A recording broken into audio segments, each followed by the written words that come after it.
The importance of language as an expression of culture, of who we are as a people, must be upheld by each individual, each family, each community, and each nation. The Assyrian language is the mind, spirit, and soul of our nation. Every effort must be made to protect, preserve, promote, and practice it. To give us a better understanding of the history and importance of the Assyrian language, I would like to introduce our first speaker here with us today. He has been one of the major contributors to the present Assyrian community in Sydney since immigrating in 1964. He founded the first Assyrian language school in Australia in 1974, which has educated thousands of Assyrian students and continues to this day under the name of the Assyrian Diklat School.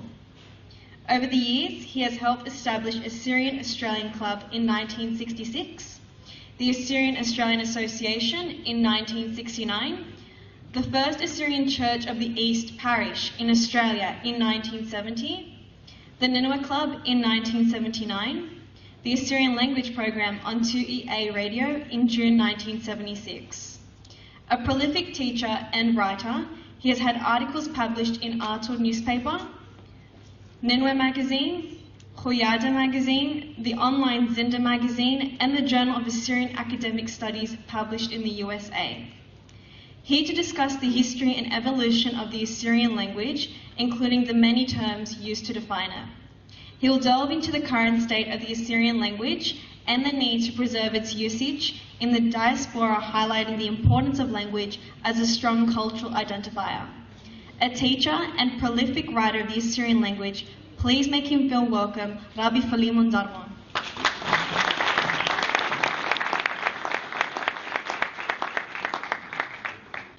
Thank you very much, Melanie. Don't believe half the things she said about me. I'm going to talk to you briefly about the modern Assyrian language, how the literary language was developed, the current state the language is in, and the need for its preservation by the Assyrian communities in diaspora. Now, the field of language is very extensive. It covers things like history, identity, different accents, different dialects, the alphabet, spelling, vowels, linguistics, grammar, semantics, etc., etc. Okay, now the main points I'm going to talk about within the half hour that has been allotted to me would be the development of the new literary language, the first books and magazines that appeared in the language, the various names linguists give to our language, the different scripts we use, and dialects. I'm going to touch very, very briefly on the closeness that the modern Assyrian language has with the Aramaic language or classical Syriac, and also to the ancient Akkadian language. Then I'll talk about the challenges facing this language and why we should preserve this language.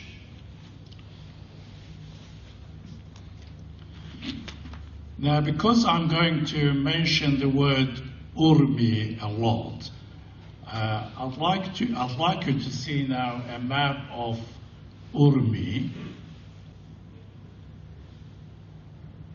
Okay, now obviously it's a very small map, but Urmi is located in that area there, and you can see where it is located in relation to Tehran, Iran. So that's Urmi.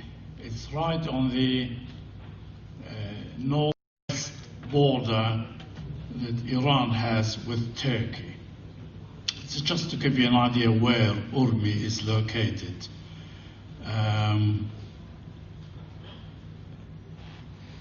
The next map, I'd like to show you, the next map shows actually Urmi, what I call Urmi proper.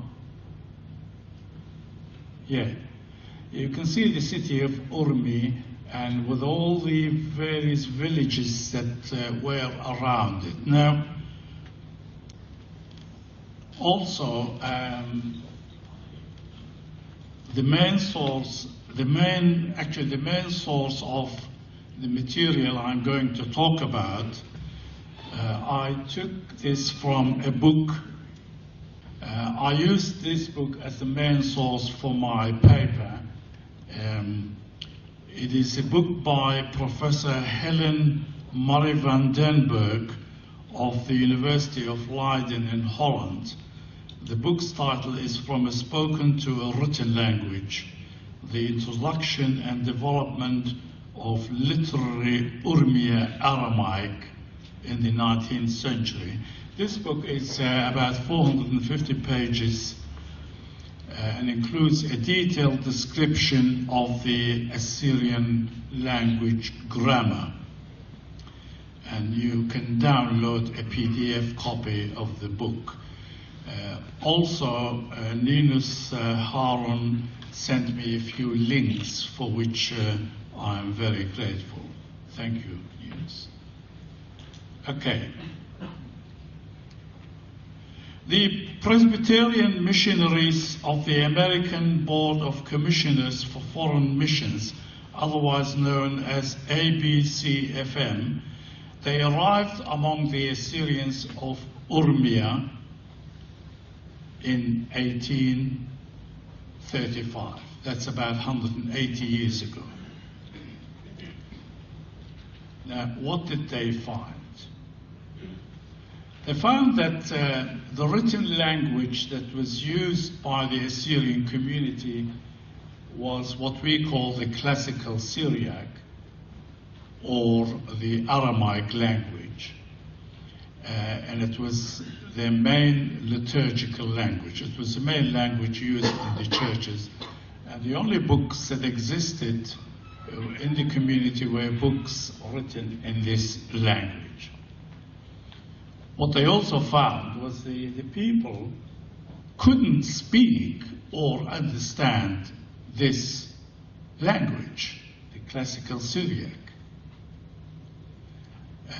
They found that the language that was being spoken in their everyday life was somewhat different from the written language. But the most important thing they found was that the ordinary people couldn't read and write the spoken language. They couldn't read and write the language that they spoke in their everyday life. So what did they do? They decided to take some kind of action. The first thing they decided was to teach the people how to read and write in their spoken language. Obviously, because they were in the Urmia area, in the Urmia district, they had to use the Urmia dialect as the basis for the new written language. And in achieving this, they were assisted by by members of the local community. The name of Bishop Mariochanan and the priest Oraham, Qasha Oraham, are mentioned as the people who helped them a great deal. A year after they arrived, they established the first school to teach the new language. And within about 50, 60 years, they had about 117 schools running within the Urmia district. Now, they could have decided there and then to teach the people how to read and write the classical Syriac, the Aramaic language.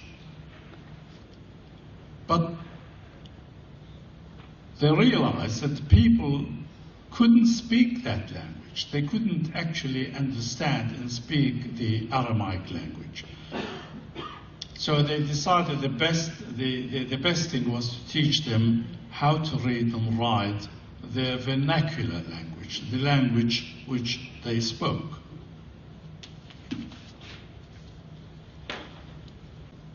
Now, the first printing press was installed in 1841, and initially they printed extracts from the New Testament, what we call Ghdatta,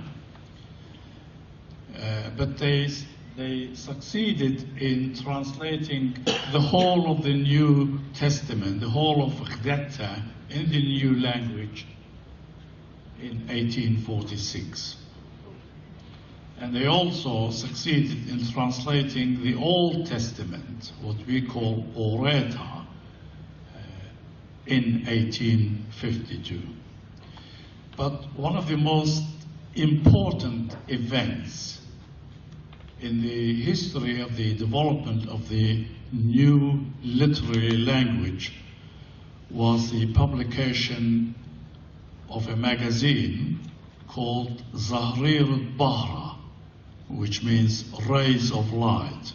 And the first edition appeared in November 1849. That is a page of this very historical, very famous magazine, Zahrir al-Bahra. This magazine lasted for 69 years. It stopped, the publication of the magazine stopped in 1918, when the First World War ended.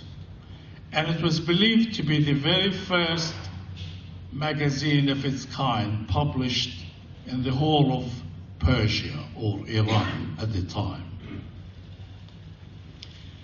Another very important development was the publication of a book called A Grammar of the Modern Syriac Language, as spoken in Urmia, Persia, and Kurdistan. And this book of grammar was written by one of the American missionaries, Reverend David Stoddard, and the book was published in 1855.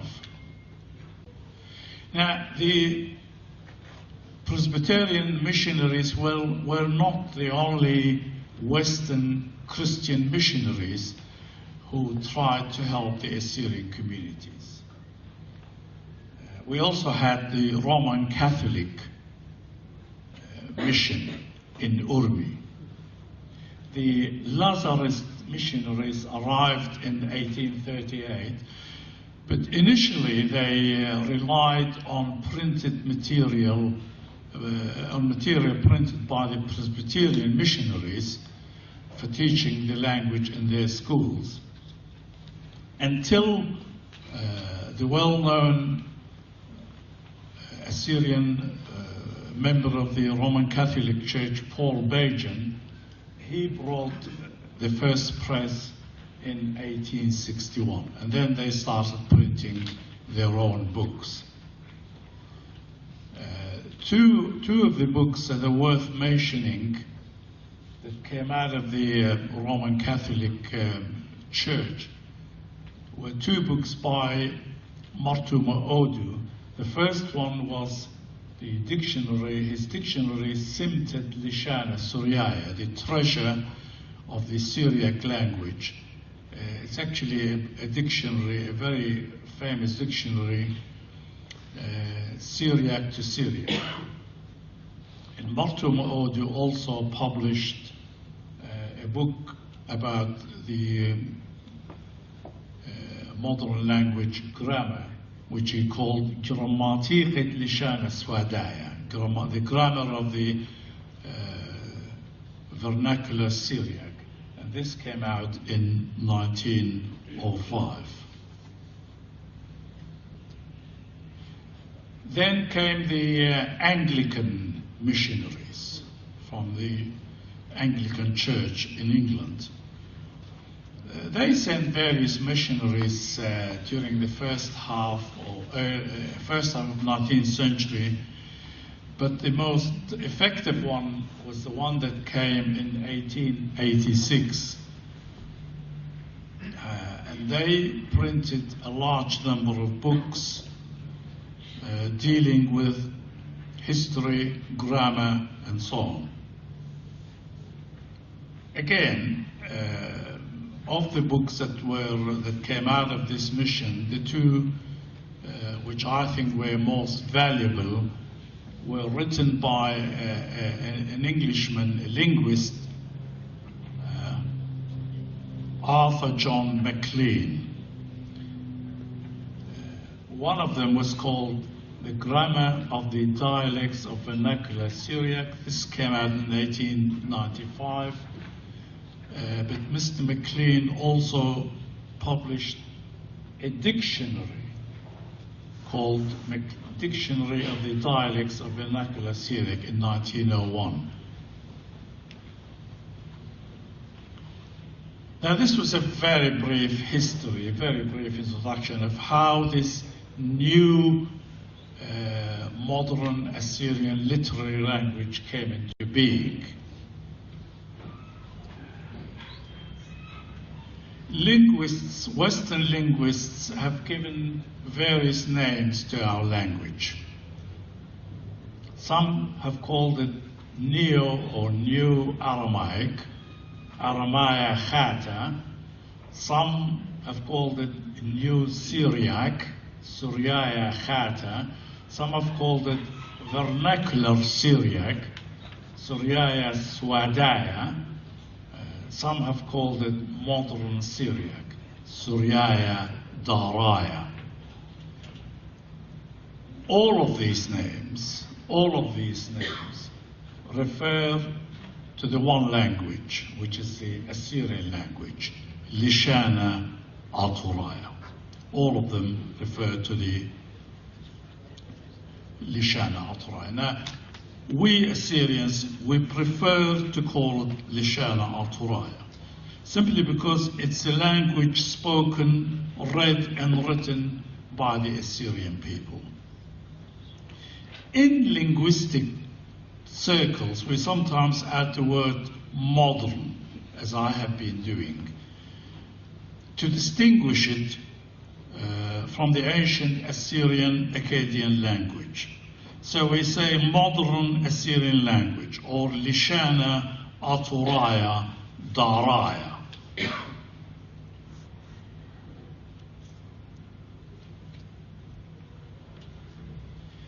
Also, among ourselves, we sometimes call it Surat, or Lishana Suraya, or Lishana Suryaya.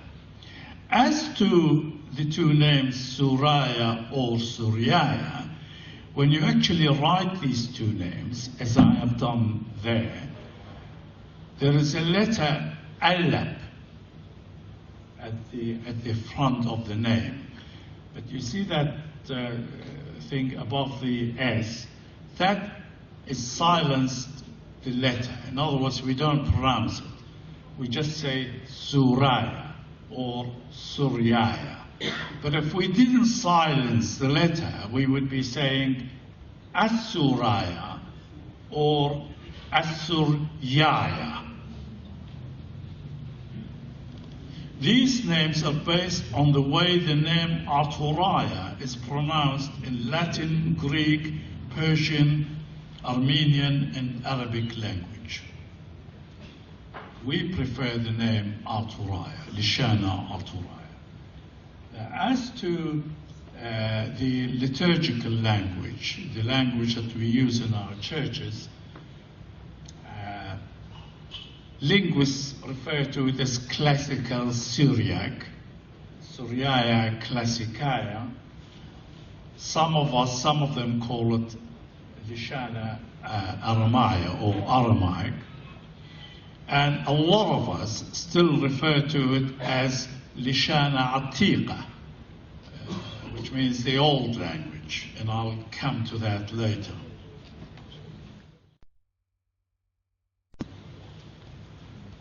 There are three main scripts we use in the Assyrian language. The first one is called Western script or Surto. You can see the way the alphabet is written. The Western script or Le'azo Ma'arwoyo, and I'm sure there are some Western stuff. Yeah, right. Then we have the Eastern script, which is Leza or Surto Madan Haya, Surto Madan Hoyo, which you can see is slightly different from the Western script. And then we have the third one, which is the Strangilo, or the Strangila script, which is common to both the Western and the Eastern people.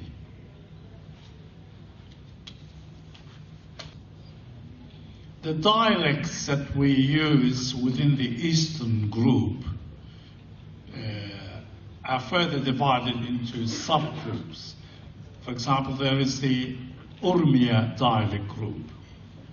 Now, as I mentioned in my talk, the written language, the modern written language, was based on the Urmia dialect, and it has become sort of some kind of a standard language among all Assyrians. And Assyrian professor or linguist Edward Odishu calls it the Assyrian Koine. It's a common among most Assyrian-speaking people. Then there is the Gawar and Jilu group. The other very major group is the Ashirat group, which includes Tiari and Tchuma. Then we have the southern group, Al-Qush and Zahu. So they are the four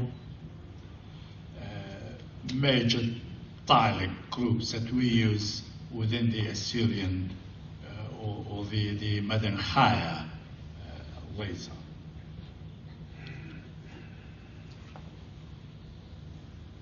The reason why some linguists refer to this language as Neo-Aramaic is because of the closeness between the two languages. The two languages have been side by side for well over 2,000 years. That's why some Western linguists call it the Neo-Aramaic.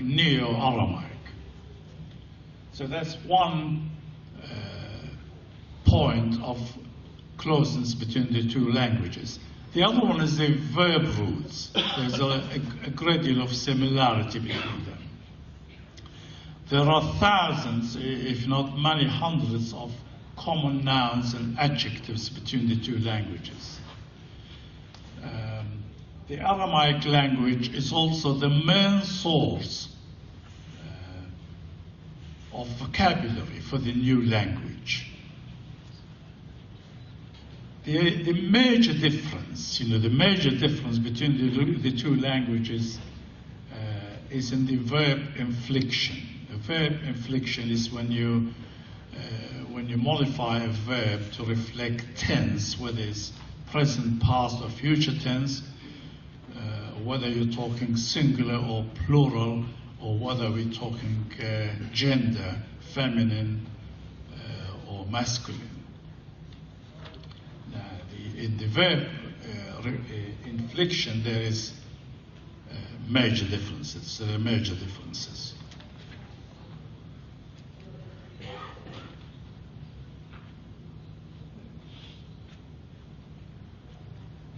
Now, I mentioned the reason why we sometimes use the word modern, calling it modern Assyrian language, to distinguish it from the old Assyrian Akkadian language. But And I also mentioned that we sometimes refer to the Aramaic language or classical Syriac language as the old language, Lishana Atiqa. But linguists say, actually, the spoken language, the modern Assyrian language is much older than the classical Syriac language.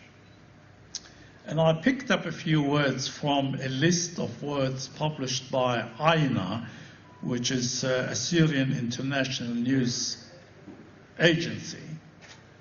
And you can see the relationship between the two languages. Talmidu, the first one, Talmidu, in modern Assyrian we say Talmida, which means student or apprentice. Tanihu, Tanuche, to sigh, sighing. Zamaru, further down, Zamaru, or modern Assyrian Zamara, Zamaru, Zamara, to sing. But then we have Zameru, which is Zamara, a male singer, and Zamirtu, and in the New Assyrian, Zamarta. So you can see how close the two languages are. But you also notice how all the Akkadian languages end with the vowel O. And it's interesting to note that our friends or our brothers in the Western Syria group, they have actually preserved that way of spelling things, right? Yes. So they have actually maintained a connection with the old Akkadian language. But you can get this list from the AINA website. Okay, so since the new written language was developed 170 years ago, there has been a lot of hard work done to enrich it. Because when it was first developed, it was built on the language that was spoken in Urbi. And the language that was spoken in Urbi at the time was full of Persian, Turkish, Kurdish words. So over the past 170 years, there has been an intensive work of cleansing the language. So what we do, we go to the classical Syriac language and we take words from there to replace foreign words that were included in the modern language. So cleansing the language. Also, we have started using a few grammatical forms from the classical Syriac. And I've just mentioned here a couple of them. One of them relates to the adverb that ends with the ending syllable it. For example, for slow, nicha, we used to say tile nicha nicha, tile nicha. But we're now using this adverbial ending it, and we say nicha'it, shapira'it, and so on. We're using this adverbial form to enrich the language. Participial nouns, for example, from the verb to eat, achel, we now say mit achlana, which means it can be eaten. Before we used to say you can eat it, it can be eaten. But now we use this grammatical form mit-akhlana. Compound. The compound scheme in the classical Syriac is very strong, as it is in other languages.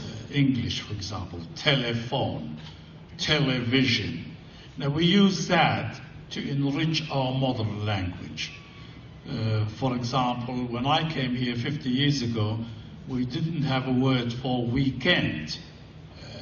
So we coined the word Chutam Sha'ua, end of the week. We didn't have radio in those days, so when we started running a radio program, we coined the words Praskala, Praskala. When television came, Praschizwa. And I heard David the other day mention the word Bet Praskala. Bet Praskala is for studio, for example. So you can see extensive use of the compound nouns scheme. And we have developed words in various fields of knowledge. For example, in the information technology field, we have developed a lot of words in Assyrian. Or in the legal fraternity, we have developed a list of words to suit us for that field. So the language has been vastly improved over the past 170 years, and this improvement process goes on and on. But there are quite a few serious challenges ahead of us, and we have to take them seriously. In spite of all these developments I spoke about, it is still primarily a spoken language. Very few people, the vast majority of Assyrians, cannot read and write the Assyrian language. And if you cannot read and write a language, how can you support the literature of that language? That's why when Assyrian writers write books, you're lucky if you're able to sell 30 or 40 copies in Fairfield, because people can't read and write it.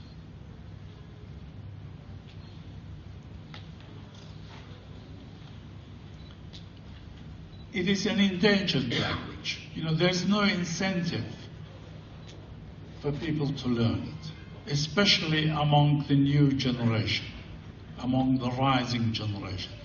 There is no incentive. Even back home in Iraq, there was no incentive. People used to say, it means you can't earn your daily living from this language, so why bother to learn it?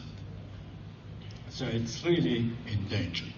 And it's natural that it will disappear under pressure from the host language. In our case, under the pressure from the English language. Another problem we have with the new language is lack of uniformity.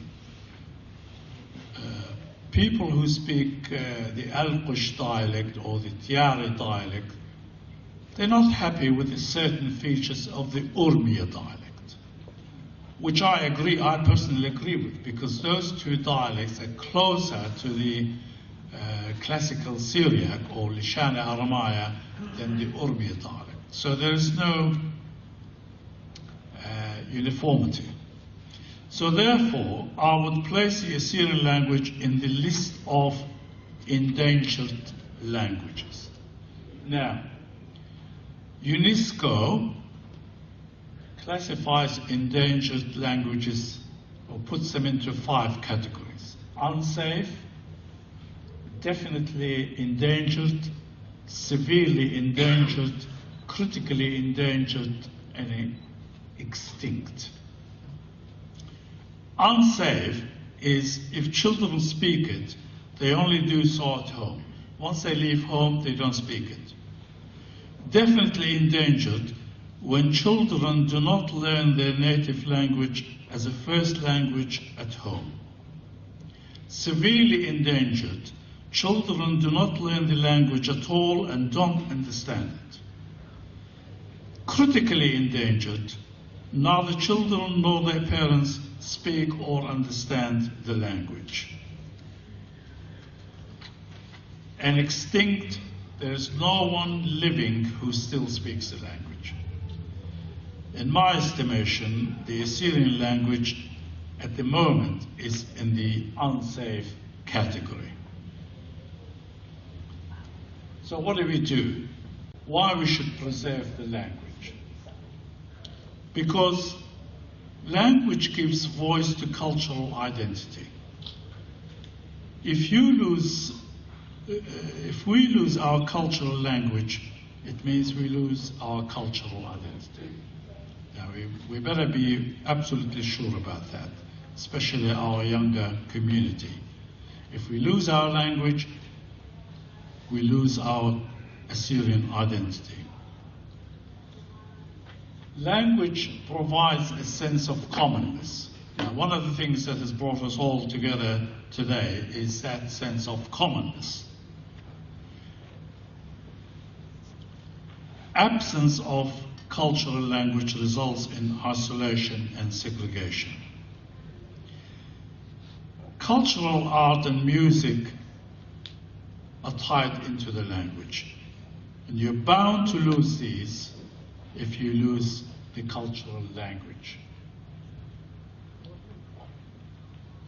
Losing a language is not only a loss to a particular community. I mean, losing the Assyrian language is not just a problem for the Assyrian community, but in my belief, and a lot of educationalists say this, it is actually a loss to the whole of humanity.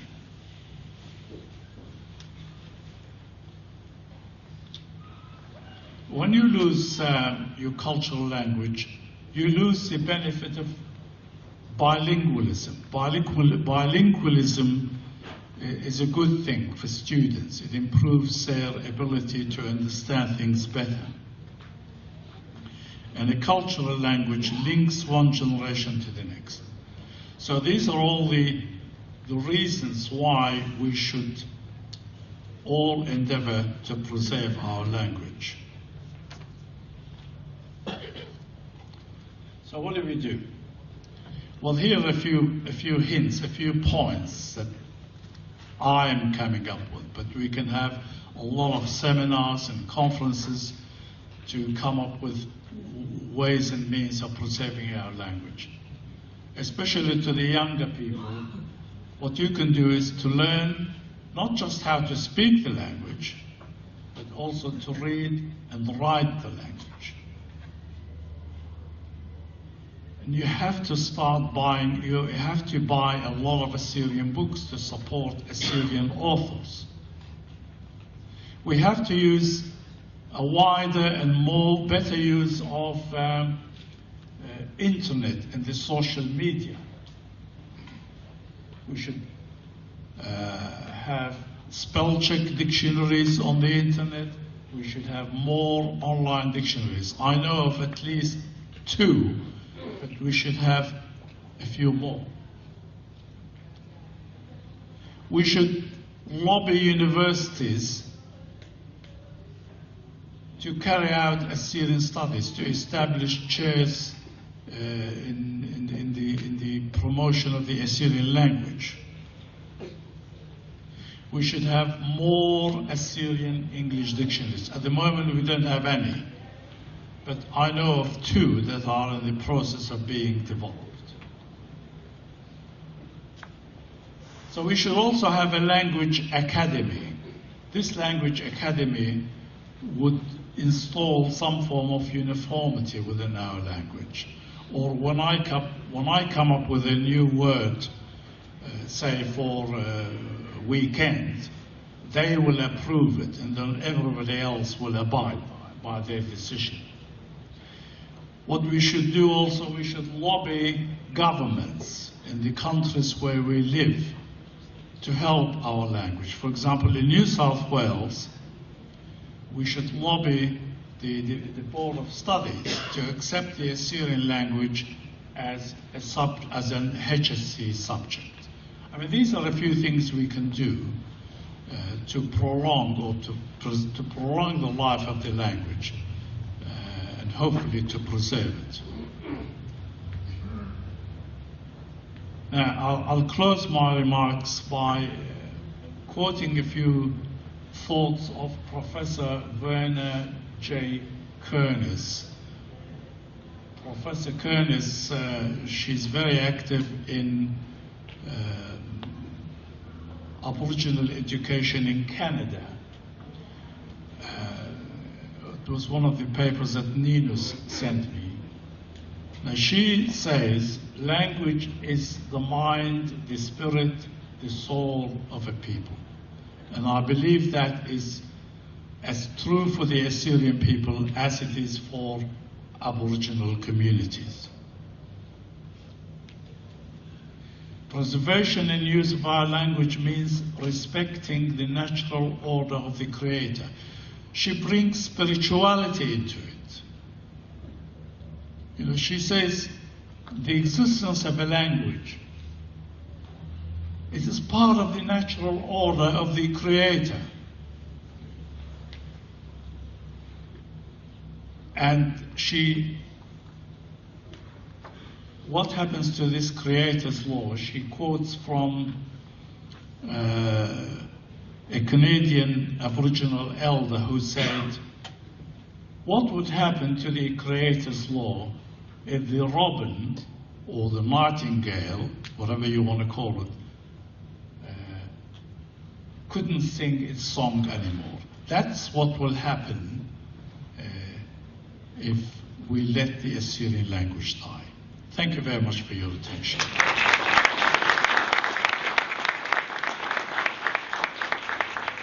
Thank you, Rabi Darmo, for that educational and insightful presentation.